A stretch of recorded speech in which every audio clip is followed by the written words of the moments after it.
Bismillahirrahmanirrahim. Alhamdulillahirabbil alamin arrahmanir rahim. Iyyaka na'budu wa iyyaka nasta'in. Shiratal ladzina an'amta 'alaihim ghairil maghdubi 'alaihim waladdallin. Mengulang kembali yang kemarin, hadis terakhir, hadis yang ke-8. Abghadul ibadi ilallahi man kana thawbahu khairan min amalihi. Antakuna thiyabahu thiyabal anbiya wa amaluhu amalal jabbarin. Hamba yang paling dibenci oleh Allah Subhanahu wa ta'ala. Abghadul ibad. Itu ada contoh seperti abghadul halal. Perkara yang paling dibenci Allah dari hal-hal yang halal, yaitu atolak. Nah, kalau yang di sini, yang hadis ini, abghadul ibad, hamba yang paling dibenci oleh Allah Subhanahu wa ta'ala. Model kayak mana manusianya ini yang paling dibenci oleh Allah ini? Mangkana thawbahu khairon min amalihi. Yang mana pakaiannya, ini atribut luarnya ini lebih baik daripada perbuatannya. Pakaiannya pakaian ya kayak ustadz, pakai jubah sambil ya. Tapi amalnya amal jabbari. Ya amalnya pendosa, amal barbar lah. Amalnya orang barbar. Artinya perilakunya tidak mencerminkan pakaiannya, dan pakaiannya tidak mencerminkan kelakuannya. Antakuna thiyabahu thiyabal anbiya. Pakai bajunya orang tersebut pakaian seperti pakaian para nabi. Ya kalau dalam benak kita, dalam gambaran kita, nabi hidup di Arab. Logikanya pakaian nabi itu pasti berjubah, pakai sorban. Wah, kalau perlu pakai tongkat ya kan. Intinya ya perawakan secara fisik, secara kasat mata itu ya orang-orang soleh gitu loh. Tapi ternyata amal perbuatannya menyelisihi kesolehan pakaiannya. Ini adalah termasuk ciri-ciri manusia yang dibenci oleh Allah Subhanahu wa ta'ala. Ini sebenarnya kalau mau kita kiaskan nggak cuma di pakaian saja. Ya bisa jadi masuk kategori seburuk-buruknya manusia, ya kan? Seburuk-buruknya manusia, orang yang nyantri tapi kelakuannya tidak seperti santri. Orang yang belajar tata krama tapi dia tidak memakai tata krama tersebut. Karena akan masuk dalam kategori masuk dalam kaidah hukum umum al ilmu bila amalin kasyajari bila samarin. Tahu ilmu akhlak, ilmu budi pekerti, akan tetapi tidak berperilaku atau tidak berbudi pekerti yang baik. Ini akan jadi masalah sekali. Ini gambaran umumnya itu pakaiannya bagus, pakaian orang-orang soleh, tapi perbuatannya justru malah bukan perbuatan orang-orang soleh, justru malah sebaliknya. Waalaikumsalam. Amalnya adalah amalnya orang jabbar. Ya anggaplah perbuatan orang barbar. Ya orang barbar ya bebas mereka, mungkin minum-minum, mabuk dan lain sebagainya. Ya mungkin menjarah dan lain sebagainya. Dan itu adalah perbuatan orang-orang jabbar. Rawahu Ad-Dailami an Aisyah. Hadis ini diriwayatkan oleh Imam Ad-Dailami dari Sayyidah Aisyah radhiyallahu anha. Hadis at-tasi, hadis yang ke-9. Ablighu hajata man la yastati'u iblaghu hajatihi. Faman ablagha sultanan hajata man la yastati'u iblaghuha tabbatallahu ta'ala qadamaihi 'ala sirati yaumal qiyamah. Rawahu At-Tabrani an Abi Darda. Hadis diriwayatkan oleh Imam At-Tabrani dari Abi Darda. Hadisnya apa sih?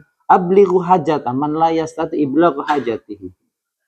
Penuhilah keperluan-keperluan atau kebutuhan-kebutuhan orang yang mana orang tersebut tidak memenuhi, yang tidak bisa memenuhi kebutuhannya. Kalau gampangnya sekarang itu orang miskin susah makan. Sedangkan kita dalam kondisi bisa makan dan ada sisa makanan. Kata sisa ini bukan sisa setelah makan ini, bukan ya. Artinya makanan kita berlebih. Maka yang berlebih itu kita berikan kepada saudara-saudara kita yang kekurangan. Dalam ayat Al-Quran ditegaskan, wa fi amwalihim haqqul lis-sa'ili wal mahrum. Dan dalam harta-harta mereka atau harta kita sebagai seorang muslim itu ada haqqul lis-sa'il, ada hak untuk orang-orang yang meminta, ya anggaplah pengemis. Dan begitu juga orang mahrum, orang fakir, miskin, orang intinya orang tidak mampu lah, orang tidak mampu. Seorang pengemis mengemis karena ketidakmampuan dia dalam bekerja. Cuma saya nggak tahu ya sekarang ya, kalau dulu mungkin seperti itu. Fitrahnya pengemis itu karena dia tidak mampu bekerja. Tapi kalau sekarang kan kayaknya fitrah bukan ini. Bukan fitrah karena dia tidak mampu, bukan. Tapi karena jadi mata pencaharian. Ngemis itu ya nggak tahu, katanya ada kampung pengemis ya. Nggak tahu di mana, wallahu alam bisawab. Ya. Entah di Cirebon kah atau di mana nggak ngerti. Nah, Dit kayaknya tahu nih. Dit ada nggak, Dit? Jadi kerjaannya katanya tiap pagi itu start berangkat naik satu mobil umpamanya. Nanti disebar di setiap perempatan lampu merah itu. Ya kan? Nanti jam 3 sore diambil mereka sama bosnya. Naik Avanza lagi atau naik mobil lagi. Jadi seolah-olah ngemis itu sebuah mata pencaharian, sebuah pekerjaan. Tapi kalian kalau ngelihat pengemis, baik itu pengemis yang mata pencaharian dibikin dia sebagai mata pencaharian atau pengemis beneran, kalau kalian punya yang lebih silahkan berikan. Tapi kalau nggak punya yang lebih, ya nggak usah ngasih, nggak apa-apa. Nggak usah ngasih, nggak apa. Tapi nggak usah ngomel-ngomel, nggak usah marah. Kalau nggak mau ngasih, nggak apa-apa, nggak usah kasih aja, nggak apa-apa. Nggak usah ngasih. Tapi nggak usah pakai mengumpat-ngumpat A sampai Z. Sudah nggak ngasih, ngumpat. Wah, masih sehat kamu itu kok. Minta. Kadang kita suka mengumpat kayak gitu. Artinya apa? Ketika kita mengumpat itu, ketika kita itu memberikan sebuah penilaian kepada orang lain. Padahal bukan hak kita untuk menilai orang lain. Kita boleh tahu, tapi tidak boleh menilai. Kita boleh tahu, tapi kita tidak boleh menghukumi. Karena itu bukan ranah kita menghukumi. Bukan ranah kita. Ya kalau mau nolong silahkan. Kalau mau ngasih silakan. Kalaupun nggak mau ngasih, ya nggak apa-apa, nggak usah dikasih. Ya memang nggak pengen ngasih, ya kan? Lagi nggak pengen ngasih. Tapi kalau pesan saya, kalau ketika kamu punya uang berlebih, kasihlah. Silahkan diberikan. Ini sama ya. Antara mau memberi dan tidak memberi sama saja. Kata sama itu memberi boleh, tidak memberi juga boleh. Ya namanya orang diminta ya, kalau bisa datang, kalau nggak bisa nggak datang. Memenuhi undangan itu wajib ketika tidak punya halangan udzur syar'i. Yang dalam hadis Bulughul Maram disampaikan kan, haqqul muslim alal muslim sittun idza laqitahu fasallim alaihi wa idza da'aka fa'ajibhu. Ketika kita diundang maka datanglah. Dalam batas kita mampu. Kalau nggak mampu ya nggak perlu. Segala sesuatu yang nggak mampu ya wes, nggak apa-apa. Tinggalkan. Jadi orang yang memenuhi kebutuhan orang lain, maka di sini faman ablagha sultanan hajatan man la yastati iblagha tabbatallahu ta'ala qadamaihi 'ala sirat yaumil qiyamah. Maka orang yang memenuhi kebutuhan orang yang tidak bisa mencukupi kebutuhannya, Allah akan tetapkan kakinya di atas sirat. Tahu tetapkan, tidak tergelincir nanti. Ketika kalian wudhu membasuh kedua kaki. Ya, membasuh bukan mengusap ya. Membasuh kedua kaki. Kan faghsilu wujuhakum wa aydiyakum ilal marafiqi wamsahu biruusikum wa arjulikum atau wa arjulakum. Kalau kan antum bacanya wa arjulakum, maka kaki ini masuk kategori dicuci, dibasuh, bukan dilap. Tapi kalau kita bacanya wa arjulikum, masuknya diatafkan kepada famsahu biwujuh. Ya, suruh cuman ngusap tok.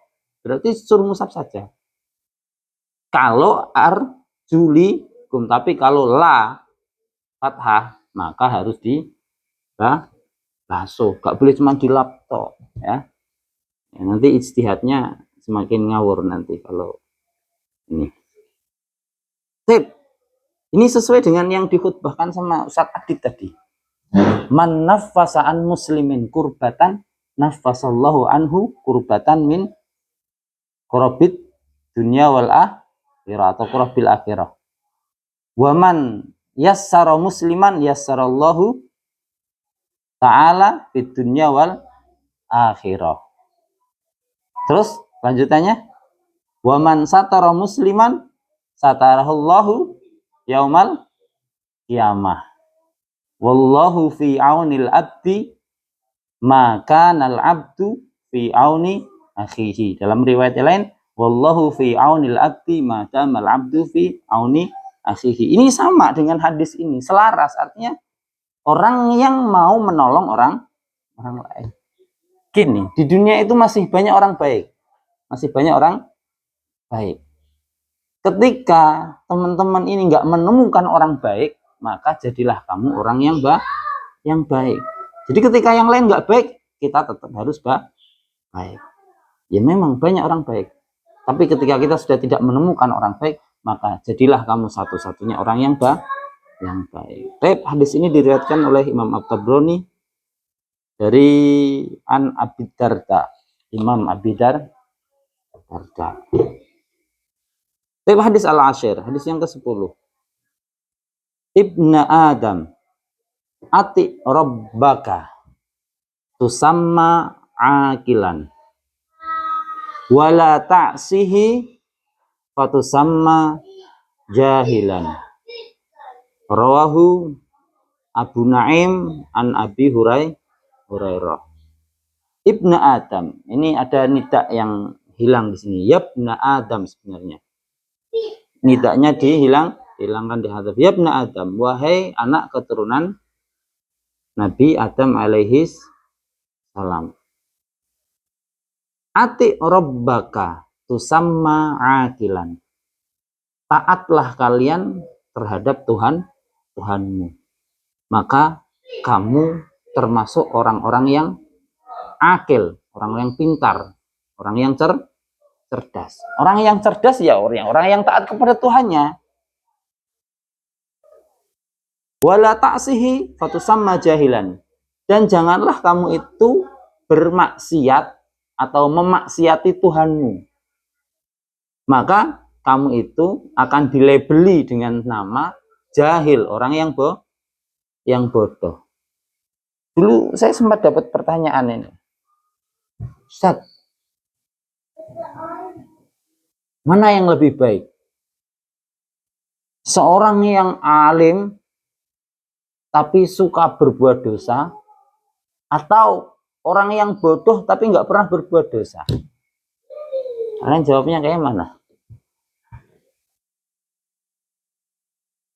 Itu kayak pertanyaan pas Ahok jadi ini kayaknya. Jadi gubernur itu. Ahok diadu sama siapa? Sama si Anies dulu ya. Milih mana?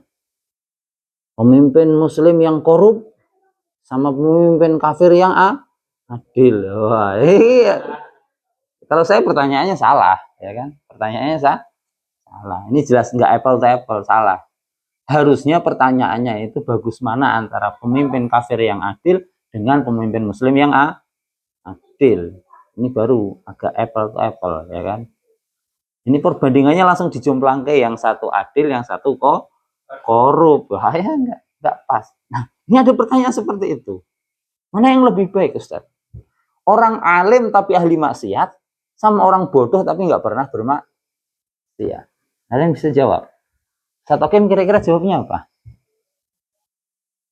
Orang bodoh, pilih bodoh aja. Hah?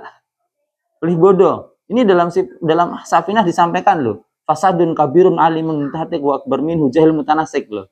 Kerusakan yang besar adalah orang alim yang suka bikin rusak, onar, ya kan?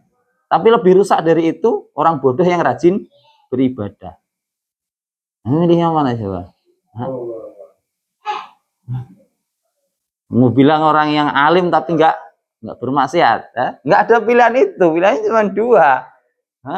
Bodoh nggak bermaksiat, alim bermaksiat. Mana yang lebih baik? Alim yang bermaksiat. Nah itu kubu alim bermaksiat. Kamu kubu yang mana? Pilih yang mana? Kubu yang bodoh nggak bermaksiat. Nah, harusnya ya kalau saya sih jawabannya mudah sekali. Karena kenapa saya bilang mudah sekali? Seseorang tidak akan pernah bodoh, ya kan? Tidak akan pernah dibilang bodoh selagi dia mentaati Tuhannya. Bagaimana dia dikatakan bodoh sedangkan dia tahu hak-hak Tuhan? Dan bagaimana seseorang dikatakan alim sedangkan dia rajin bermaksiat? Dia hak-hak Tuhan saja tidak tahu. Ya kan kalau tahu kan dia nggak akan mengerjakan. Ya. Karena ketidaktahuan itu maka dia mengerjakan. Kalau tahu mengerjakan ini namanya nantang Tuhan, bener nggak? Inilah logika gampang kita aja, nggak usah ke Tuhan terlalu jauh nanti ya kan. Saat Okim sudah ngasih peringatan sama santri umpamanya. Nah, sendal saya jangan dipakai. Ya. Sendal saya jangan dipakai. Nanti kalau tak gaplok loh kamu kalau pakai sendal saya. Umpamanya, contoh umpamanya aja. Anak itu dengan pedenya datang sate di depan Ustaz Okim, kleteng. Anak stamil nak Ustaz Okim kira-kira kayak mana itu Ustaz Okim? Nantang nggak itu? Langsung gaplok di tempat ya kan? Main-main kamu sudah dibilangin dari tadi. Nah, itu. Jadi anak itu masuk kategori pintar atau nggak pintar sebenarnya? Pintar.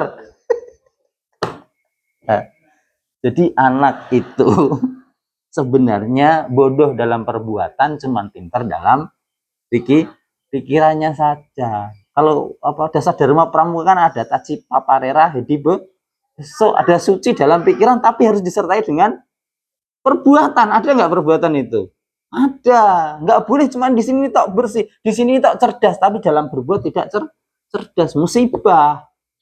Al ilmu bila amalin kasyajri bila amarin. Manizdada ilman walam yazdad hudan lam yazdad minallahi illa dan orang yang bertambah ilmunya tapi nggak semakin dekat dengan Tuhan, yakin ilmu itu bukan ilmu yang bermanfaat. Itu bukan ilmu yang bermanfaat, termasuk ilmu yang kurang bermanfaat. Karena semakin pinternya dia malah semakin menjauhkan dirinya dari Tuhan karena tidak mendapatkan hidayah. Wallahu a'lam, mungkin dalam mencari ilmu tanda kutip dia mencari ilmu karena pengen dikatakan pinter, pengen dikatakan alim. Wah, ana lu al-alim al-alamah, ini musibah. Pengen dibilang wow, ya kan? Wah, kayak syekh orangnya sampai Z. Nah, ini musibah. Asli musibah.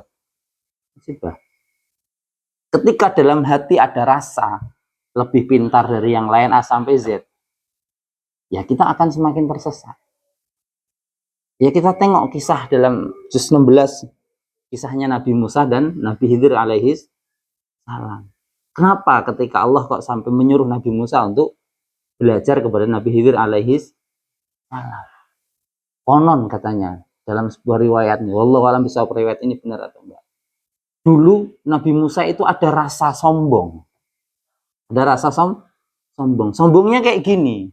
Enggak ada orang di Bani Israel ini yang lebih hebat daripada saya. Enggak ada di antara Bani Israel ini orang yang lebih pintar dari saya. Kan Allah itu maha tahu apa-apa yang ada dalam hati. Alimum bidzatis sudur. Yang dalam hati masih dalam hati, belum keluar saja. Allah sudah tahu. Nabi Musa sudah baru kerentek kayak gitu toh. Nggak ada. Nggak ada orang yang lebih hebat dari saya di kalangan Bani Israil. Sama kayak kisahnya dalam manakibnya Syekh Abdul Qadir Jailani. Ada seorang pemuda yang mengaku dirinya lebih hebat. Dalam manakib itu disampaikan, dia mengatakan, ma fi Baghdada rajulun mithli. Nggak ada seorang pun di Baghdad ini laki-laki yang seperti aku. Karena dia bisa terbang di angkasa. Hah? Dihlis itu ya sana angkasa, muter-muter. Ketika ngelihat Cariu, wah ada rasa sombong. Maafi Cariu, rajulun misli, ya. Nggak ada orang sehebat saya di Cariu. Kedengaran sama Syekh Abdul Qadir Jailani. Fasalat tuh halah. Langsung diambil dari langit itu dituruni langsung di depan situ. Mulko ala khofa. Terkapar gini ya, terlentang langsung ya. Sampun ampun lah bahasanya kalah ini. Jadi kalau kalian kayak nonton animasi, sudah terkapar musuhnya. Tadinya gaya kan, gaya. Setelah dikeluarkan ajian paling saktinya terkapar. Akhirnya datanglah masyayikh yang ingin belajar kepada atau pengen bertemu dengan si Abdul Qadir Jailani. Kemudian si pemuda itu ngomong kepada masyayikh yang datang itu, ya Syekh, isfa'li inda Syekh. Wahai Ustadz, umpamanya, tolong mintakan maaf saya kepada Syekh yang ada di dalam, yaitu Syekh Abdul Qadir Jailani. Oh, oke, katanya. Syekhnya tadi Ustadznya yang masuk, oke, katanya masuk. Kemudian menyampaikan kepada Syekh Abdul Qadir Jailani. Tadi ada pemuda di depan ngapain itu? Minta maaf katanya. Ya udah, sudah dimaafkan. Syekhnya Ustadznya ketika keluar itu mau ditengok lagi, sudah hilang orangnya. Sudah terbang lagi. Sudah terbang lagi. Syukron. Nah, Nabi Musa mungkin kisahnya seperti itu. Jadi ada rasa yang sombong, nyombong dikit lah. Nggak ada di Bani Israel orang yang lebih hebat dari saya. Langsung ditegur oleh Allah Subhanahu wa Ta'ala. Tegurnya lewat apa? Gak gitu Musa. Masih ada orang yang lebih hebat dari kamu. Coba sana kamu pergi ke sana. Terus membawa pembantu ya kan? Bawa apa? Jangan pembantu, bahasanya kalimat kalau pembantu kayaknya teman lah ya, teman ngobrol ya, teman ngobrol ya. Suruh bawa bekal, bawa ikan sudah matang kan? Sudah matang. Nanti kalau ikan ini hidup, kamu akan ketemu dengan orang itu. Iya, jalan lupa kalau ikannya loncat. Nabi Musa sudah kerasa lapar, waktunya makan bos, istirahat. Bro, mana bekalnya? Nah, loncat tadi di sana katanya. Oh iya, ayo kita balik lagi ke sana. Orangnya ada di situ. Siapa yang ada di situ? Nabi Khidir alaihis salam. Diajar habis-habisan itu Nabi Musa itu. Diajar habis-habisan. Nabi Musa langsung menyampaikan kepada Nabi Khidir, saya diperintah Tuhan suruh belajar sama ente katanya. Katanya ente lebih alim dari saya kan. Nabi Musa itu. Terus habis itu Satokim nggak mau. Ya, kalau nggak mau nggak usah ditumpahin di situ. Wastafelnya sebelah sana Satokim tuh. Kalau mau ditumpahin di sana.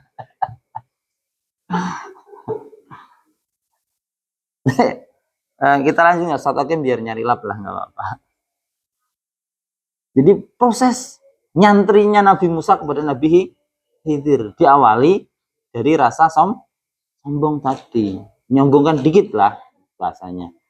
Ada rasa merasa dirinya paling hebat. Kemudian disuruh belajar kepada Nabi Khidir alaihis salam. Jawaban Nabi Khidir apa? Gak bisa kamu belajar sama saya. Yakinlah kamu belajar sama saya nggak sabar. Kenapa nggak sabar Ustadz? Ilmu yang disampaikan Nabi Khidir ilmu hikmah, yang dipelajari Nabi Musa ilmu syariat. Yang nggak ketemu, wah syukuran kasir jedang, Masya Allah. Yang satu jalur hikmah, yang satu jalur syariah nggak akan ketemu, pasti berantem dua orang ini. Ya kan? Nanti syaratnya satu, kalau kamu belajar sama saya, ya kan? Apa syaratnya? Gak boleh nanya, nggak usah tanya aja, udah diem ikut aja. Ketika jalan ketemu anak kecil cekek, mati, ya kan? Melihat tembok roboh ditegakkan lagi. Ada kapal dilobangi. Dalam logikanya Nabi Musa sebagai seorang nabi, sebagai utusan harus berontak. Iya, harus berontak. Karena dalam syariah emang diperbolehkan membunuh orang. Nggak benar kan? Nggak ada benarnya. Justru ketika Nabi Musa tidak bertanya, Nabi Musa yang bermasalah dengan kenabiannya. Iya, lah jadi Nabi kok nggak ketika melihat sebuah kezaliman di depan mata kok tidak protes. Cuman dia terikat dengan perjanjian tadi. Jangan bertanya, gak sabar Nabi Musa langsung tanya. Sampai 3 hal. Nggak boleh nanya sampai berapa? 3 kali. Sudah jelas di awal itu. Sudah bahasanya MOU. Ya, Nabi Khidir dan Nabi Musa. Sudah ada MOU-nya. Pakai materai mungkin itu. Materainya 10.000 atau 6.000 itu. Nggak tahu. Intinya sudah janjilah dua orang itu. Zaman Nabi Musa materainya kayak mana kalau ada materai.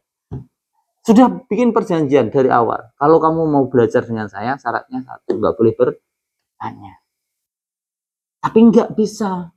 Karena memang sudah didesain oleh Allah Subhanahu wa Ta'ala. Sudah didesain oleh Allah Subhanahu wa Ta'ala. Dan Nabi Musa nggak akan lulus gitu loh. Nggak akan lulus. Ya sudah, ayo jalan dulu, katanya. Jalan. Dengan 3 kejadian. Ngelubangin kapal, bunuh anak kecil, kemudian mendirikan tembok yang mau roboh. Semuanya ketiga-tiganya ditanyakan. Ketiganya ditanyakan. Secara syariah tidak dibenarkan seseorang membunuh atau menghilangkan nyawa orang lain. Tidak dibenarkan. Yang kedua, merusak kapal orang juga tidak dibenarkan. Yang ketiga, mendirikan tembok padahal dia mau minta makan, minta makan tok. Nggak ada yang mau ngasih. Nggak ada yang mau ngasih. Masih nanya juga, ya wes. Hadza firaqu baini wa bainik. Saunabbi'uka bita'wi lima lam tastati alaihi sabra. Dan yang terakhir, Nabi Khidir pun menyampaikan, wa ma fa'altuhu an amri dzalika ta'wilu ma lam tasti alaihi jangan tastati lagi, ini yang terakhir nggak boleh tasti alaihi sabra. Saya mengerjakannya bukan karena keinginan saya, tapi itu langsung direct amr, perintah langsung dari Allah Subhanahu wa Ta'ala. Jadi enggak ya itu sudah diskenario oleh Allah Subhanahu wa Ta'ala. Artinya apa? Allah pengen menghilangkan rasa takabur yang ada dalam diri Nabi Musa alaihi salam. Nah, dikasih pelajaran langsung pada saat itu. Ya karena Nabi. Kalau enggak Nabi mungkin dibiarkan juga. Kalau bukan Nabi akan dibiarkan. Tapi karena Nabi sebagai utusan, sebagai contoh, sebagai teladan bagi umatnya, maka Allah langsung peringatkan. Sama, ya kayak kesalahan-kesalahan para nabi itu ya manusiawi. Kemudian Allah mengingatkannya. Disinilah maksudnya para nabi. Jadi kalau salah langsung ditegur, diingatkan oleh Allah Subhanahu wa Ta'ala. Kalau kita salah, dibiarkan kadang. Ya karena kita memang bukan nabi, kita itu harus mengikuti nabi tersebut. Nah, ada yang kisah-kisah kayak gitu. Nah. Jadi karena rasa sombongnya sedikit, karena terlalu soleh orang itu langsung diingatkan oleh Allah Subhanahu wa Ta'ala. Mungkin karena kurang solehnya kita, kalau kita ada sombong-sombongnya nggak ditegur, maka perbanyak istighfar. Jadi kalau ada pertanyaan tadi kayak mana yang lebih baik antara alim tapi asi, ya kan, alim tapi suka bermaksiat dengan bodoh yang tidak pernah bermaksiat. Si bodoh itu tidak akan pernah dikatakan bodoh ketika dia tahu hak-hak Tuhan dan dia mengerjakan perintahnya dan menjauhi larangannya. Dan si alim tidak bisa dikatakan alim ketika dia tahu hak Tuhan dan dia tetap melanggar aturan Tuhan. Ini dalilnya. Ya ibn Adam, ati rabbaka fatusamma aqilan wala ta'sihi fatusamma jahilan. Ini sudah dalil mutawatir sekali ini. Mutawatir sekali dari hadis Nabi Muhammad sallallahu alaihi wasallam. Jadi intinya selalulah taat kita kepada Tuhan. Ingat ya, taat kepada Tuhan itu taatnya mutlak. Jangan banyak bertanya. Jangan banyak bertanya. Ketika diperintah, ya kerjakan saja kalau itu memang perintah Allah dan Rasul. Ingat ayat Al-Quran bunyinya apa? Atiullah wa atiur Rasul. Baru wa ulil amri minkum. Atiullah wa atiu. Ada kalimat atiu dua, maka taat kepada Allah dan Rasul mutlak sifatnya. Paham? Wa ulil amri minkum ditambah dengan wawa ataf ulil amr. Ini ketaatannya tidak mutlak. Kenapa Ustaz katakan tidak mutlak? Ketaatan kepada ulil amr itu tidak mutlak karena ulil amr itu bisa salah. Ingat, ulil amr bisa salah. Nah, ketika perintah itu salah, setelah kita timbang dengan Quran dan hadis dan pendapat pemahaman para ulama ijma' dan qiyas, maka ini harus kita tinggalkan, nggak harus ditaati. Ada kaidah la ta'ata li makhluqin fi maksiatil khaliq. Kita tidak boleh taat kepada makhluk ketika hal itu adalah bermaksiat kepada Allah Subhanahu wa ta'ala. Nggak bisa, nggak boleh. Tidak boleh. Tapi kalau Allah dan Rasul mutlak. Kenapa? Karena Allah dan Rasul tidak mungkin salah. Perintah dari Allah dan Rasul tidak akan pernah salah. Karena perintah Allah dan Rasul ini akan menjadi syariat. Ada perintah Rasul tidak jadi syariat? Ada nggak? Perintah dari Allah dan Rasul tidak menjadi syariat. Nggak ada. Perintah dari Allah dan Rasul pasti akan menjadi syariat. Bahkan perbuatan Nabi Muhammad, ucapan Nabi Muhammad, sifatnya Nabi Muhammad, takririahnya Nabi Muhammad, semuanya akan menjadi dasar hukum. Ada hadis yang berbunyi, ya, man adraka raka'atan qabla tulu'i syamsi faqad adraka subha. Wa man adraka raka'atan qabla ghurubi syamsi faqad adraka al-asra. Barang siapa yang mengerjakan sholat 1 rakaat. Ini yang biasa bangun telat ya kan. Man adraka raka'atan qabla tulu'i syams. 1 rakaat sebelum terbitnya matahari. Jadi sholat subuhnya dibagi 2 itu, Ustaz. 1 rakaat sebelum terbit, 1 rakaat lagi terbit. Ini dihitung oleh Allah termasuk orang yang mendapatkan waktu subuh. Nah, antum jangan terlalu keras-keras ya, jangan terlalu keras itu apa? Jangan mudah menjudge seseorang. Wong yang ini aja dapat kelonggaran loh. Separuh masih tenggelam matahari, separuh terbit matahari. Ini masih diperbolehkan, artinya dia mendapatkan sholat subuh utuh secara sempurna. Nah, yang agak telat-telat bangunnya tapi matahari belum sampai terbit, ya nggak masalah sebenarnya. Cuman dalam pesantren pasti ada aturannya. Ada tugas halakoh nggak? Ada lah, ini yang jadi masalah. Bukan sholatnya yang masalah. Tapi meninggalkan halakoh. Ini kewajiban, bagian daripada khidmah kita kepada pesantren. Sebaik-baiknya jalur kita untuk mendekatkan diri kepada Allah adalah dengan khidmah kepada pesantren, khidmah kepada ustadznya, khidmah pada kiainya, intinya berkhidmah kepada manusia. Berkhidmah kepada manusia. Itu akan lebih cepat mendekatkan diri kita kepada Allah Subhanahu wa ta'ala. Kenapa? Karena ini termasuk kaitannya dengan ibadah sosial. Ara'aital ladzi yukadzibu bid-din fadzalikal ladzi yad'ul yatim. Kaitannya dengan manusia, dengan orang lain, bukan dengan pribadi dia dengan Allah Subhanahu wa ta'ala. Hubungan kita dengan Allah itu mudah sekali. Logika gampangnya kita berdosa, minta maaf sama Allah, istighfar, selesai urusan. Benar nggak Ustaz? Tapi kalau dengan manusia, sama-sama punya perasaan. kesinggung dikit aja dibawa mati sampean, bener nggak? Ini kasus kejadian biasanya yang paling sering terjadi itu di kampung-kampung. Ketika terjadi pas election ya Pak, pemilihan kepala desa. Nah, ini yang paling sering terjadi. Biasanya calon lurah ada 2, 3, anggaplah 2.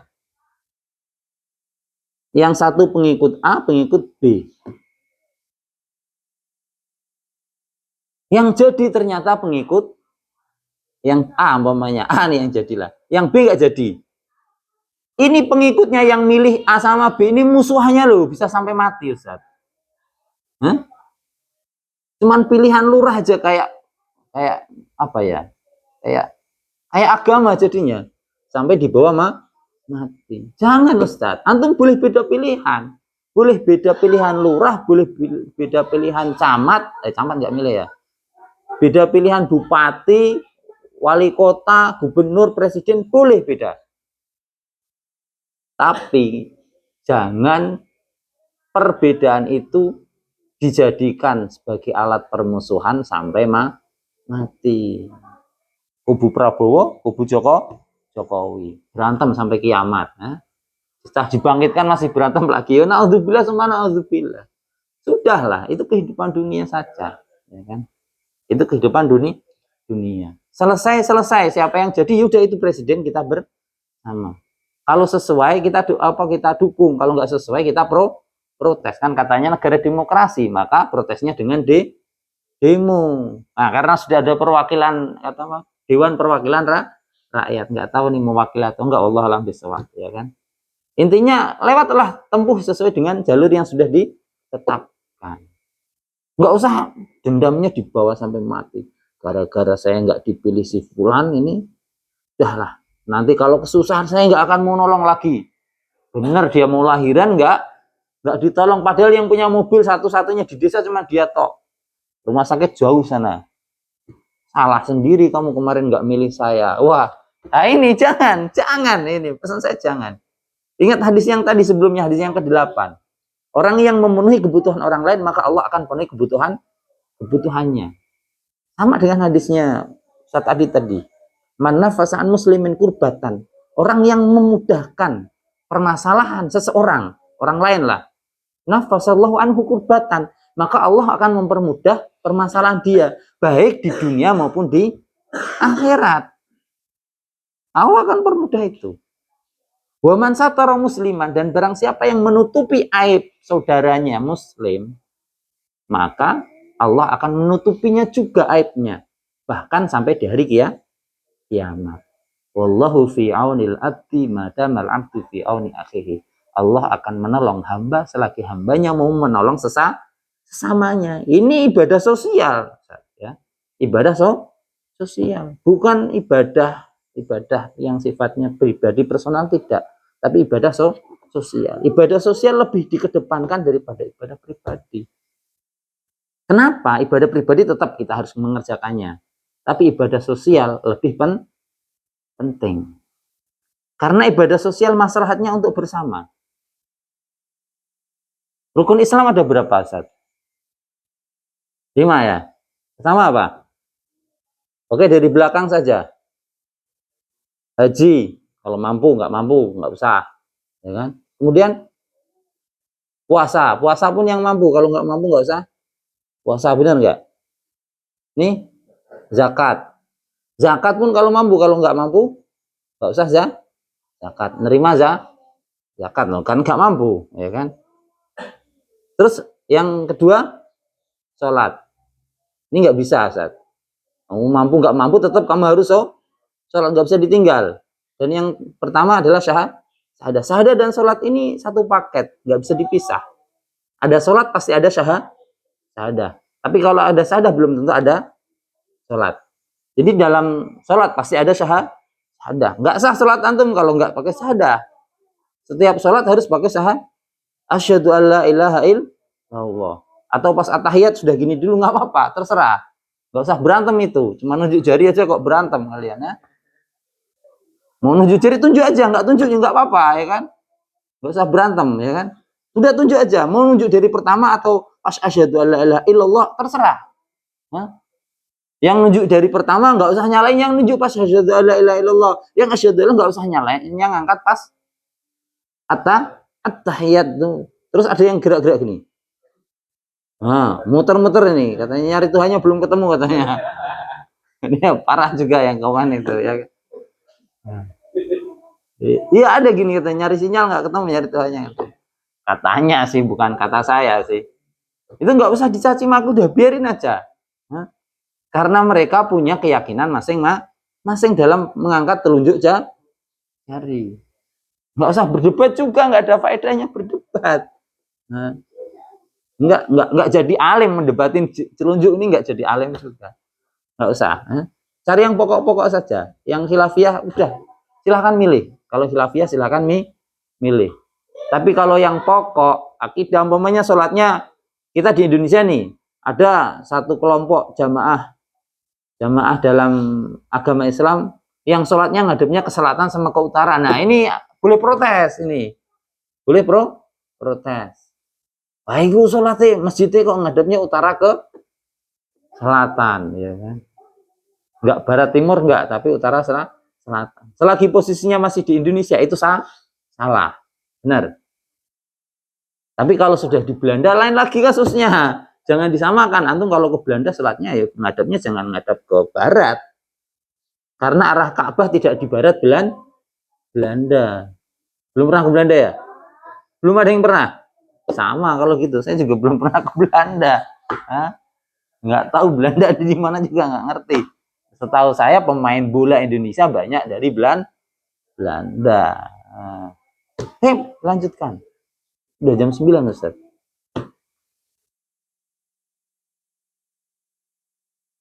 Intinya tadi Ustaz, taatilah Tuhanmu supaya kita termasuk orang-orang yang berakal. Tapi ketika kita durhaka kepada Tuhan, bermaksiat terhadap Tuhan, maka kita ini masuk kategori orang-orang yang tidak punya akal, alias orang yang bodoh. Ati rabbaka tusamma akilan wala ta'sihi fatusamma jahilan. Rahu Nuaim an Abi Hurairah. Tip hadis al-hadi asyar. Hadis yang ke-11. Abghadul halali ilallahi at-tolak. Ini tadi sudah saya sebut ya. Perkara halal yang Allah benci adalah perceraian. Dalam rumah tangga yang paling dibenci oleh Allah Subhanahu wa taala ketika terjadi perceraian. Ketika terjadi perceraian antara suami dan istri, yang tepuk tangan itu setan. Bahagia. Wah, cerai akhirnya. Sukses dia. Setannya sukses ngompor-ngompori orang untuk bercerai. Padahal ketika sedang renggang itu dalam Al-Qur'an pun sampai diperintahkan apa ya?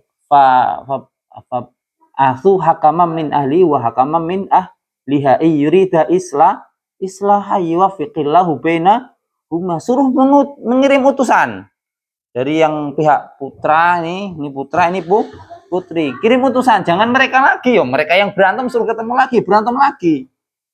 Paham Ustaz? Bapatu hakama min ahli wa hakama min ahliha. Juru damai. Jangan pihak yang berantem suruh datang. Tapi juru damai yang suruh datang. Ngobrol diskusi, masalahnya apa? Jadi ini setelah ngobrol sama pihak keduanya, si putri ngomong dengan juru utusannya, si putra juga ngomong dengan utusannya. Ini utusannya harus bijak ini, jangan temperamen juga. Nah, yang diutus temperamen juga, bawa golok nanti malah ketemu sampai sini bacok-bacokan malah tambah musibah. Dalam Islam sampai dijaga, sudah terjadi perkelahian di keluarga itu, masih disuruh damai di sini. Atau hakama min ahli wa hakama min ahliha. Keluarganya laki-laki, keluarganya perempuan, suruh bertemu ngobrol, bisa diselesaikan enggak? Ada solusi enggak? Kalau masih bisa damai, tapi kalau enggak bisa, baru dipisah. Pisahnya juga harus dengan baik. Halal ini, cerai halal, tapi dibenci oleh Allah Subhanahu wa ta'ala. Ya, pasti harus kita hindari. Bisa mungkin harus kita hindari. Nanti kalau teman-teman sudah nikah, nggak usah belajar cerai ya. Jangan mudah-mudah mengucapkan kalimat talak. Karena talak itu nggak bisa dibikin main. Nggak bisa, Ustaz. Jangan. Kalau sudah menikah, jangan. Jangan sampai ada yang bilang tolak tuking, jangan. Karena itu sudah jatuh talak. Sudah jatuh talak. Artinya nggak boleh dibuat main. Sip. Hadis Atsani Asyar. Saya nggak bahas banyak-banyak tentang talak. Antum belum nikah ya kan? Saya bahas nikah panjang-panjang nggak apa-apa. Ada yang mau mendengarkan nanti ya. Lihat belakang ya. Semangat kalau saya bahas bab nikah. Ya. Pertama ya ma'syar syabab man istata'a minkumul ba'a falyatazawwaj. Faman lam yastati' falayhi bisawm fa innahu aghadhu lil basar. Senang dia ya. Saya enggak bahas itu dulu. Kita bahas hadis ini aja. Yang ringan-ringan aja. Baik, hadis asani asar atani Jibril. Jibril mendatangiku. Faqala ya Muhammad ish ma syi'ta fa innaka mayyit. Wa ahbib ma syi'ta fa innaka mufariquhu wa'mal ma syi'ta fa innaka madziyun bih wa'lam anna syarafal mu'mini qiyamuhu bil lail wa 'izzuhu istighna'uhu 'anil nas. Rawahul Baihaqi an Jabir. Baik, atani Jibril. Ini malaikat Jibril ini sowan, mendatangi siapa? Nabi Muhammad sallallahu alaihi wasallam. Faqala, kemudian malaikat Jibril memanggil atau berkata kepada siapa? Nabi Muhammad. Ya Muhammad, isma syi'ta. Isma syi'ta itu bahasa Jermannya uripo sak karepmu. Uripo sak karepmu. Hiduplah terserah kamu. Ya, masih lah, up to you bahasa kalian ya kan. Ya Muhammad, hiduplah terserah kamu. Fa innaka mayyit. Karena sesungguhnya kamu pasti akan mati. Aina ma takunu yudrikkumul mautu walau kuntum fi burujim musyayyadah. Dalam surah Luqman ayat terakhir apa? Hah? Nggak tahu. Juz 21 itu. Masa nggak tahu? Wa ma tadri nafsum madza taksibu ghadan wa ma tadri nafsum bi ayyi ardin tamut. Intinya mati, bener nggak? Mati ya. Mati itu pasti datang. Maka ketika kalian mau hidup suka-suka kalian, mau pecicilan itu apa bahasa apa ya? Jerman, jejer kauman, pecicilan itu. Cicilan apa? Neko-neko. Itu terserah kalian mau hidup kayak apa. Tapi ketahuilah, kamu akan mati. Pasti. Isma syi'ta fa innaka mayyit. Kematian pasti akan mendatangimu. Ketika kematian datang, la yastakdimuna sa'atan wa la yastakhirun. Enggak bisa dimajukan, enggak bisa dimundurkan. Dalam ilmu balaghah itu ada.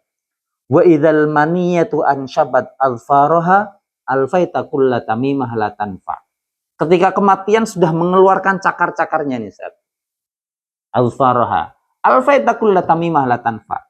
Maka semua jimat yang kalian miliki, kalung kotak, kalung segitiga, apalagi kalung, terus apa namanya, ada gelang, ada jimat, pokoknya jimat apa, pokoknya tabrak kereta ini gak mati saya Ustadz ya, sampai kayak gitu umpamanya, sakti umpamanya.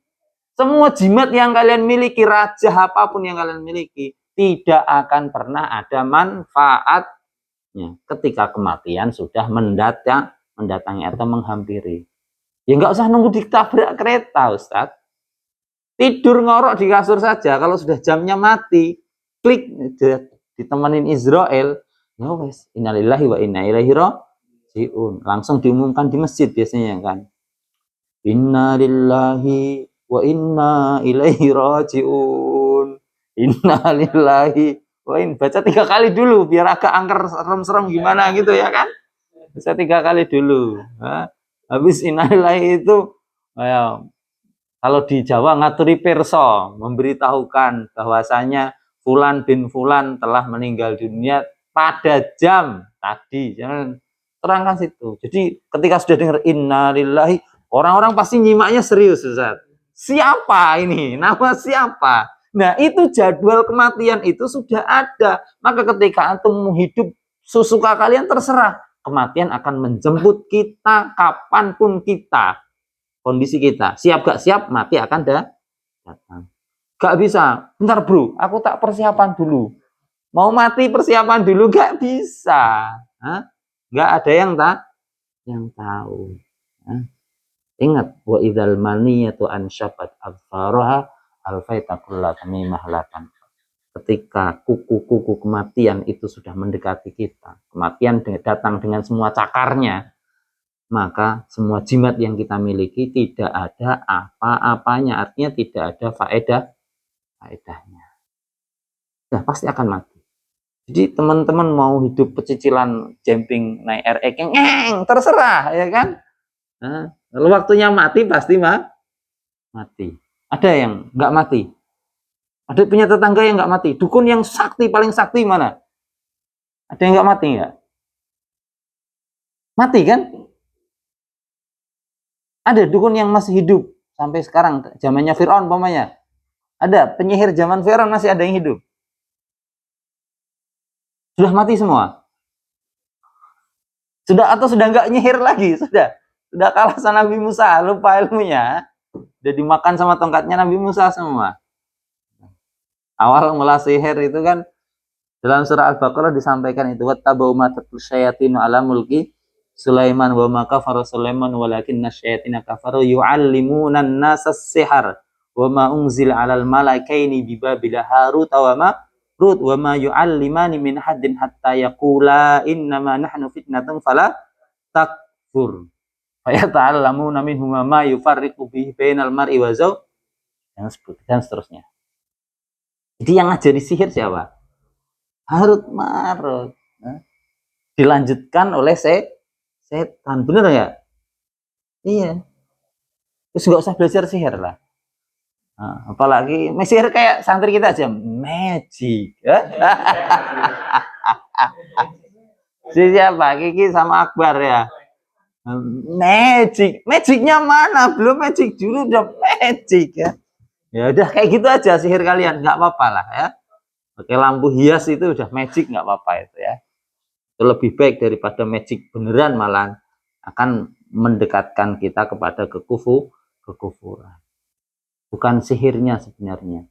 Ketika kita meyakini kita bisa dan akhirnya mengandalkan dengan sihir tersebut, maka dengan mengandalkan sihir itulah yang menjadikan kita kufur. Kayak kita bawa golok, merasa aman dengan bawa golok. Dan merasa dengan goloknya dia bisa melakukan banyak hal, maka bisa jadi dia nggak yakin kepada Tuhan tapi yakinnya kepada golok. Itulah yang dinamakan dengan musyrik. Bukan nggak boleh pakai golok, boleh pakai golok. Emang siapa yang larang pakai golok? Ada yang larang pakai golok? Nggak ada kan? Nggak ada. Tapi ketika kamu meyakini dengan seyakin-yakinnya, golok ini bisa semuanya. Saya kalau sudah megang golok ini, wah pede saya gini. Nah, pedenya bukan dari golok, bukan dari itu Tuhan. Jadi bergantung sama golok inilah yang tidak boleh. Ya yakini saja golok ini punya faedahnya. Saya sedang menggunakan faedah dari golok. Faedah golok ini pun dari pemberian dari Allah Subhanahu wa Ta'ala. Ketika Allah tidak menghendaki golok itu tajam, ya nggak akan pernah tajam. Sama halnya dengan api. Ketika ketemu Nabi Ibrahim, kulitnya Nabi Ibrahim, Allah hilangkan sifat panasnya api itu. Allah tinggal bilang ya narukuni barda wa salaman ala Ibrahim. Api dingin ya kamu, langsung dingin. Oh, gimana mau nolak api yang perintah Tuhan, ya kan? Sama halnya ketika Nabi Muhammad minta hujan. Pernah saya ceritakan nggak?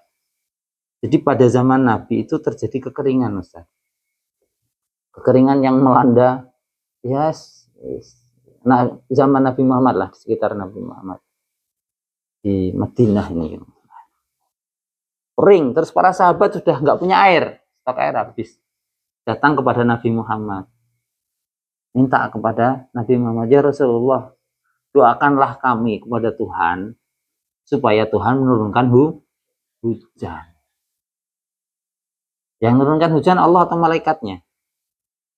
Yang menurunkan Allah, merintah malaikat. Berdoalah Nabi Muhammad, ya kan? Berdoa minta diturunkan hujan. Oh, habis doa belum selesai, hujan sudah turun. Nah. Wah, para sahabat sawenengnya luar biasa karena sudah turun hujan. Habis itu Nabi Muhammad nggak berdoa berhenti, ya kan? Akhirnya hujan berapa hari itu.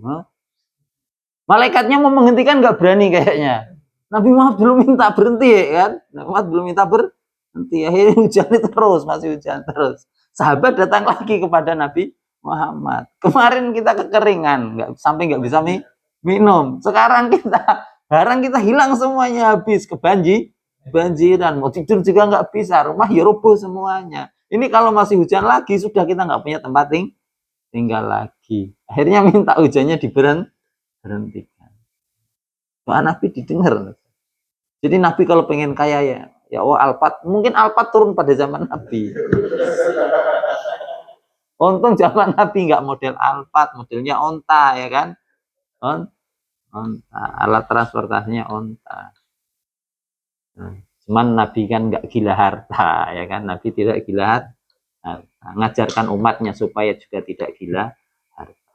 Dalam doa Nabi, Allahumma la taj'alid dunya akbar hammina wala mablagha ilmina wala tusallit alaina bidunubina man la yakhafuka wala yarhamuna. Baik.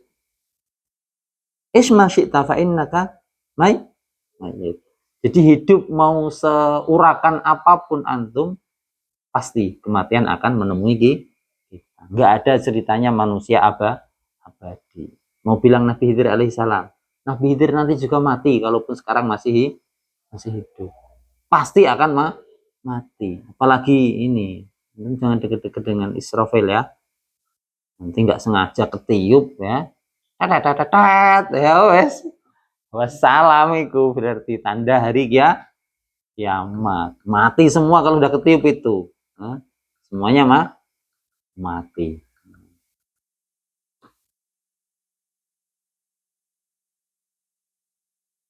Wa ahbib ma syi'ta fa innaka mufariquhu.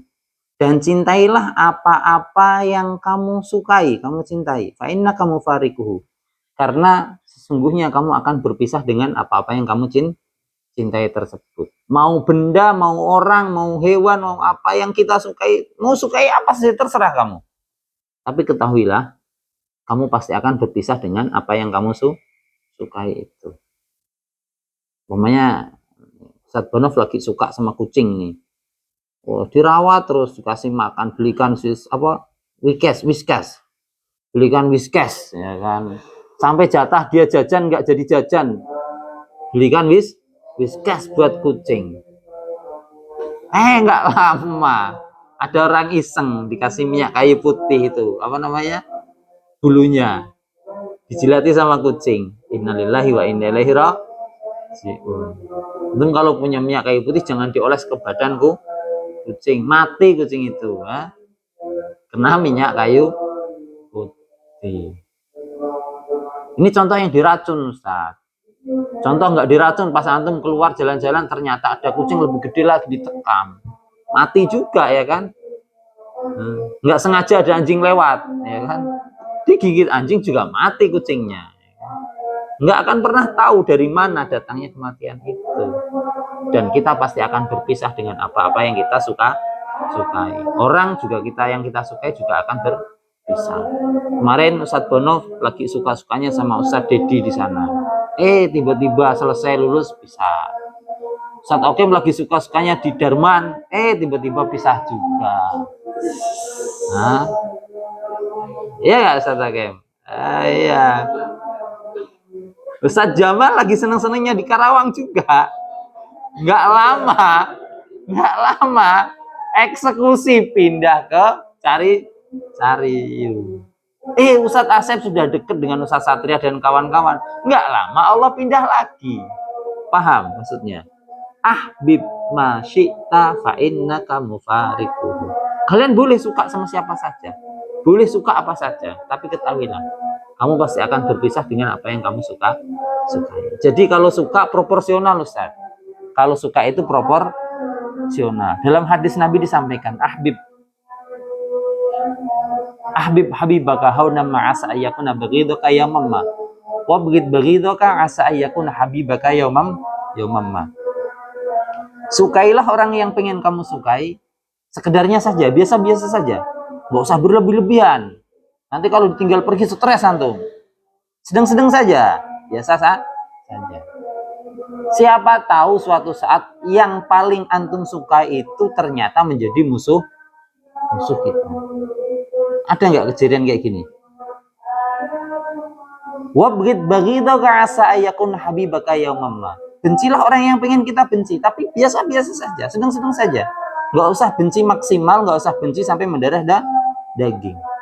Bisa jadi orang yang paling kita benci nanti akan menjadi orang yang paling kita sukai. Ini kita nggak usah berpikir laki-laki perempuan, laki-laki sama laki-laki juga sama. Sudah saking karibnya, sudah sayang sama temennya. Ternyata ada masalah kecil, pecah kongsi, bener nggak? Pecah kongsi. Akhirnya jadi bermusuhan. Maka di sini habibaka hauna ma'asa yakuna baghidaka yawmamma wabghid baghidaka asa yakuna habibaka yawmamma. Sedang-sedang saja. Nggak usah berlebihan. Karena ya khawatir tadi ketika sudah berpisah akhirnya jadi musuh abadi. Ya, karena sudah tahu seluk beluknya semuanya. Sudah tahu seluk beluk semuanya.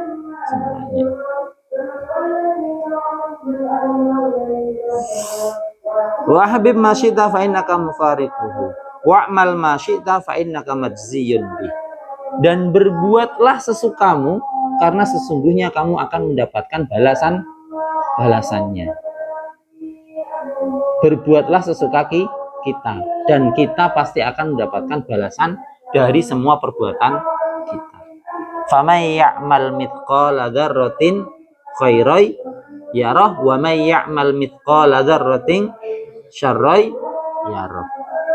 Konsep ini dalam Al-Qur'an sudah Allah pasang, sudah Allah syariatkan.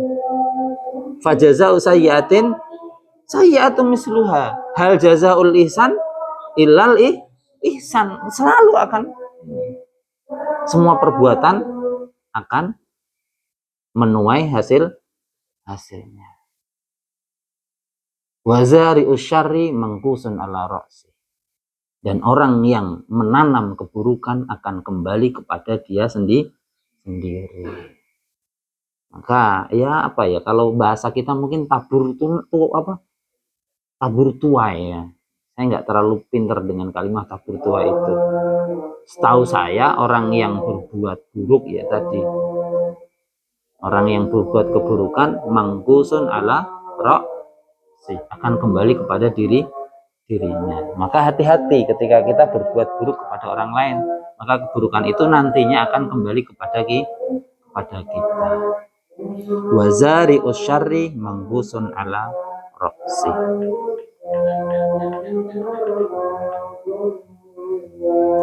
Wa'lam anna syarafal mu'min qiyamuhu bilail. Ketahuilah bahwasanya kemuliaan seorang mukmin adalah ketika dia bisa qiyamul lail, bisa bangun malam. Bukan bangun malam untuk main game, ya. Ingat ya. Bukan bangun malam untuk main game. Janjian sama temannya nanti jam 1 saya mau main game. Bukan. Qiyamul lailnya di sini untuk bermujahadah, bertakorup kepada Allah Subhanahu wa taala.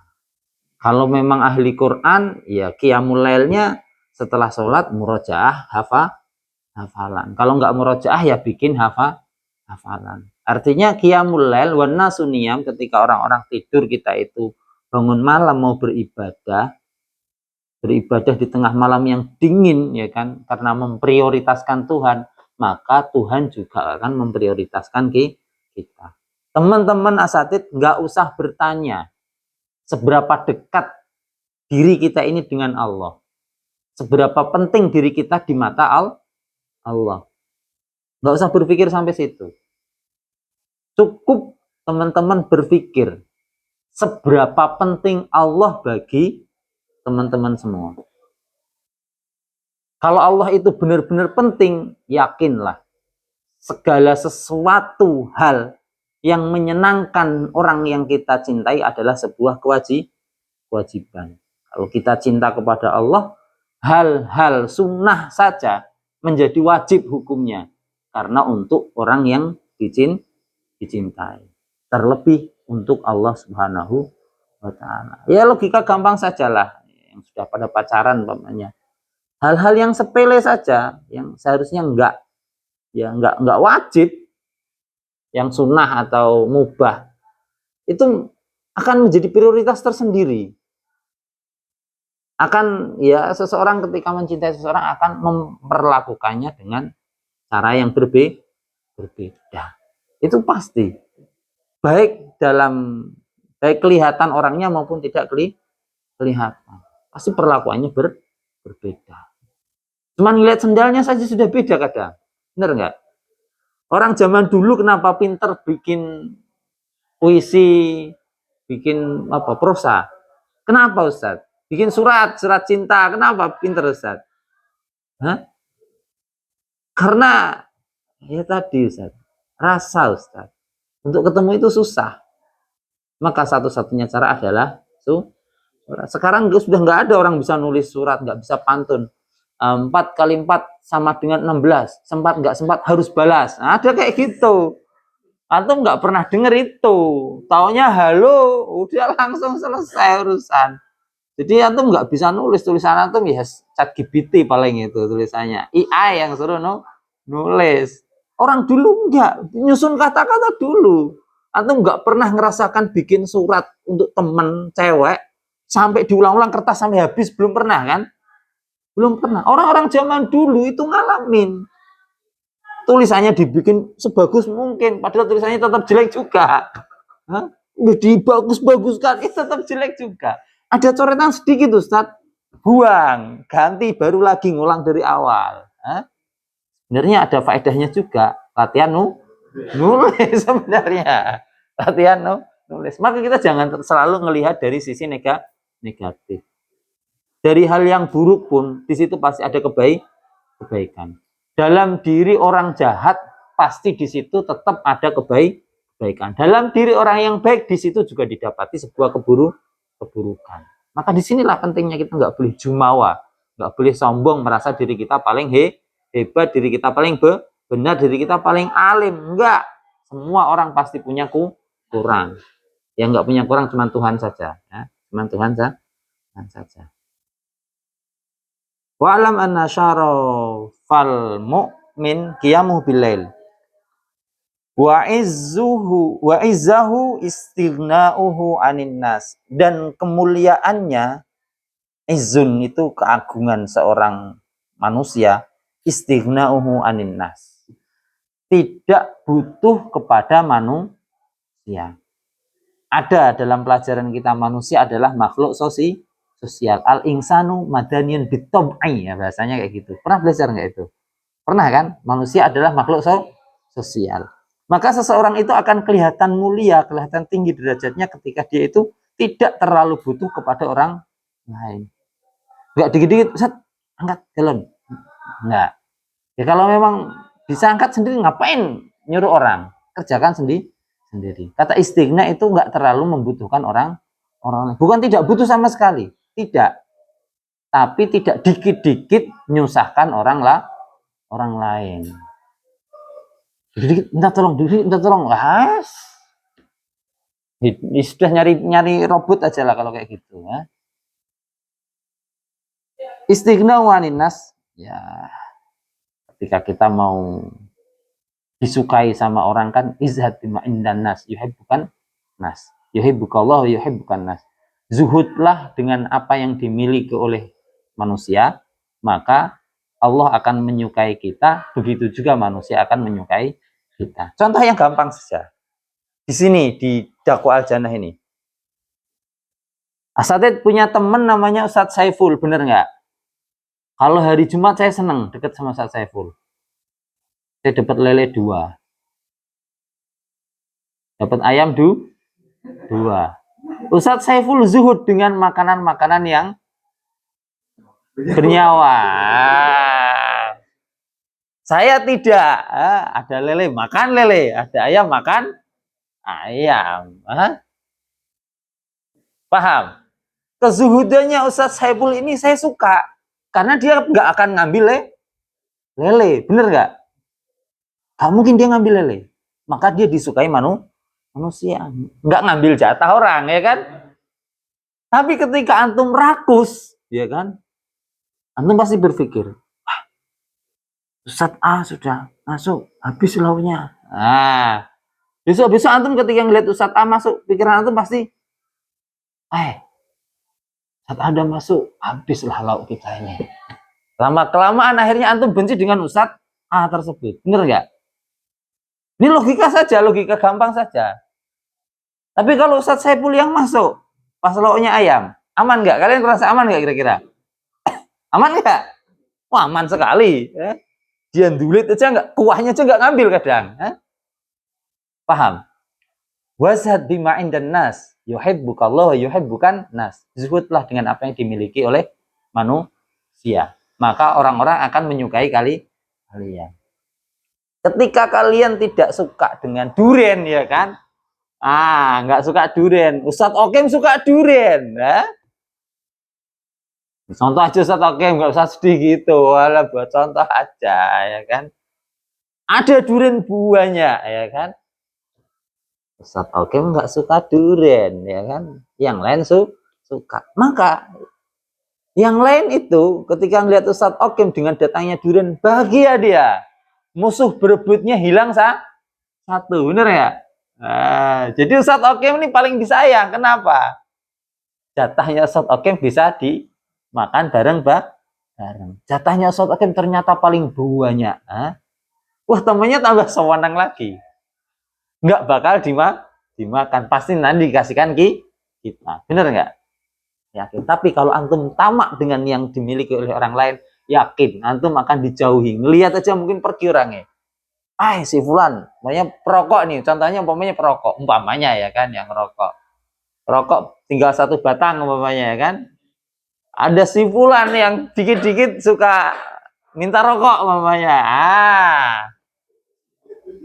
Antum ngerokok pun bisa disembunyikan itu. Masuk kantong dulu. Ini datang katanya, simpan umpamanya. Ini umpamanya aja loh ya.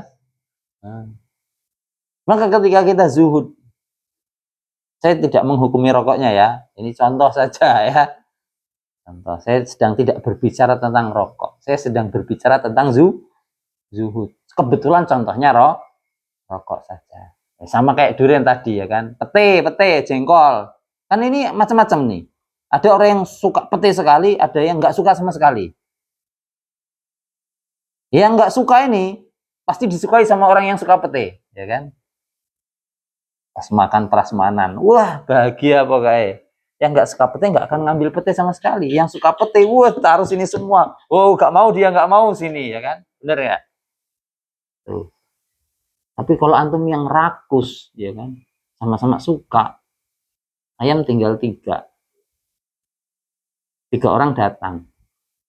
Seharusnya ayam itu cukup untuk bertiga, karena 3 potong. Ada yang rakus yang pertama, ngambil 2, sisa 1. Akhirnya apa yang terjadi? Berantem nggak? Kan jadi nggak enak akhirnya, sungkan kan? Ini contoh, nggak usah terlalu serius teman-teman ya. Pokoknya gini, orang yang zuhud dengan apa yang dimiliki manusia, maka dia akan disukai oleh manusia itu. Ya intinya dari kalimat ini, jangan tomak. Tahu jangan tomak? Jangan rakus. Nggak ada bagusnya. Rakus dalam hal ilmu saja. Akhilan tanalal ilma illa bisid. Sa'umbiki antafsiliha bibain zakain wahir sin. Tamak ini harus dalam ilmu, bukan dalam babakan dunia. Wa'izzuhu istighna'uhu an istighna'ahu anin nas. Rawahul Baihaqi an Jabir. Hadis yang ke-13. Nanti lanjut besok lagi ya. Atani atin min Rabbi fa akhbaroni. Ada yang mendatangiku, utusan dari Tuhanku. Fa akhbaroni. Kemudian dia memberitahuku, annahu man mata min ummati la yusyriku billahi syai'an dakhalal jannah. Qala faqultu wa in zana wa in saraq. Qala wa in zana wa in saraq. Rawahu Muslim wa Tirmidzi wan Nasa'i. Atani atin min Rabbi fayaqul. Jadi ya yang datangi Nabi Muhammad ya biasanya malaikat Jibril. Fa akhbaruni, kemudian malaikat Jibril itu memberitahu, mengabari Nabi Muhammad, annahu man mata min ummati la yusyriku billahi syai'an dakhalal jannah. Bahwasanya sesiapa saja dari umat Nabi Muhammad yang meninggal tanpa menyekutukan Tuhan. Nih, meninggal tanpa menyekutukan Tuhan, dakhalal jannah, maka orang itu akan masuk surga. Sudah dipastikan. Jadi seluruh umatnya Nabi Muhammad pasti akan masuk surga. Yakin pasti. Nih dalilnya nih. Man mata min ummati la yusyriku billahi syai'an dakhalal jannah. Mati orang muslim mukmin mati tidak menyekutukan Tuhan, maka dia akan masuk surga. Wah, bahagia nih. Ini setan kalau dengar ini mungkin ya senang juga nih. Ya, merasa dirinya juga masuk bagian umatnya Nabi Muhammad dan pengen masuk surga. Kemudian qala berkata, ini kayak kalau nggak salah percakapan para sahabat juga. Sahabat bertanya, fakultu wa inzana. Ini Nabi menjawab, fakultu wa inzana wa insarok. Kemudian Nabi Muhammad bertanya, meskipun orang itu berzina dan mencuri, wa inzana wa insarok, meskipun toh orang itu berzina dan mencuri, qala wa inzana wa insarok. Iya, meskipun toh orang itu pelaku zina dan orang pencuri, dia tetap akan masuk surga. Ya mungkin tadi diajar dulu sama malaikat karena dosa mencuri dan dosa zina. Tapi orang itu akan dimasukkan ke surga selagi masih ada kalimat Allah la ilaha illallah dalam hatinya. Kan jelas sekali itu dalam ayat Al-Qur'an, famay ya'mal mithqala dzarratin khairan yarah, yang syarra yarah juga sama, sebiji sawi. Ya, contohnya kalau orang-orang dulu sebiji sawi. Sawi yang kecil itu. Meskipun toh amal kita sekecil itu, Allah tetap akan memberikan balasannya. Maka ketika masih ada kata tauhid, kalimat tauhid dalam hati seseorang itu, maka orang itu akan dimasukkan ke dalam surga selagi tidak menyekutukan. Ini selaras dengan ayat innallaha la yaghfiru ayyushraka bihi wa yaghfiru ma duna dzalika liman yasha. Wa may yusyrik billahi faqad dhalla dhalalan ba'ida. Tapi antum jangan khawatir. Seandainya naudzubillah kalau kita terjatuh dalam sebuah kemusyrikan, apakah lantas terus kita nggak bertobat? Wah, ini jelas nggak diterima oleh Allah, ini kan sudah musyrik, sudah menyekutukan Allah. Terus untuk orang-orang yang kayak gini gimana? Ada peluang diampuni nggak dia? Nggak ada. Harus masuk neraka? Enggak, Ustaz. Tetap orang itu masih punya peluang untuk dapat ampunan dari Allah Subhanahu wa Ta'ala. Buka juz 24. Qul ya ibadiyalladzina asrafu ala anfusihim la taqnatu mir rahmatillah innallaha yaghfirudz dzunuba jami'a. Buka juz 24 nanti kalau enggak percaya, cari di situ ada. Ya. Asrafu ala anfusihim, melampaui batas. La taqnatu mir rahmatillah. Jangan pesimis dengan rahmat Allah. Innallaha yaghfirudz dzunuba jami'a. Allah sudah menjelaskan kemaharahmatannya, kemahaluasan ampunannya. Iya. Coba bayangkan, dosa sebanyak buih air laut Allah akan ampuni, dan Allah tidak peduli ketika dia mau kembali kepada Allah Subhanahu wa Ta'ala. Jadi orang-orang yang sudah jatuh dalam kemusyrikan, dia tetap harus bertaubat dan balik kepada Allah Subhanahu wa Ta'ala. Maka Allah akan memberikan ampunannya. Ya sungguh-sungguh, jangan Musyrik enggak ya. Kalaupun sampai seperti kayak gitu Ustaz, nanti tinggal matinya di musyrik atau di tidak musyrik. Nah, paham? Wa in takarrara adzam, meskipun toh dosa kita itu berulang sampai alfa marroh 1000 kali, maka kita harus bertobatnya lebih daripada 1000 kali. Paham? Kalau maksiatnya 1 juta, maka bertobatnya lebih dari 1 juta. Intinya fatbi isai atal hasanata tamhuha wa khaliqin nasa bi khuluqin hasanin. Tapi saya tidak menganjurkan berbuat dosa lah, enggak kan? Jangan diterjemahkan, oh berarti Ustaz boleh dong kita berdosa-dosa dulu. Enggak, bukan itu maksudnya. Tidak. Kemungkinan terburuk yang saya sampaikan, kalau sampai terjatuh dalam sebuah kemusyrikan, maka tetap kita harus kembali kepada Allah Subhanahu wa Ta'ala. Dan yakinlah Allah akan mengampuni dosa kita. Ana inda dhanni abdi bi. Aku Allah berada dalam prasangka hamba. Jadi prasangka antum itu baik kepada Tuhan atau buruk. Karena berburuk sangka kepada Tuhan adalah dosa besar. Jangan pernah berburuk sangka kepada Allah. Man arafallah azalat tuhmah wa qala kullu fi'lihi bil hikmah. Barang siapa yang mengenal Allah Subhanahu wa taala, maka dia akan menghilangkan prasangkanya kepada Allah Subhanahu wa taala. Wa qala kullu fi'lihi bil hikmah. Kemudian dia akan berkata, setiap apa yang diperbuat oleh Allah pasti mengandung hikmahnya. Semoga kita dapat hikmahnya nanti. Dapat rahmatnya tentunya.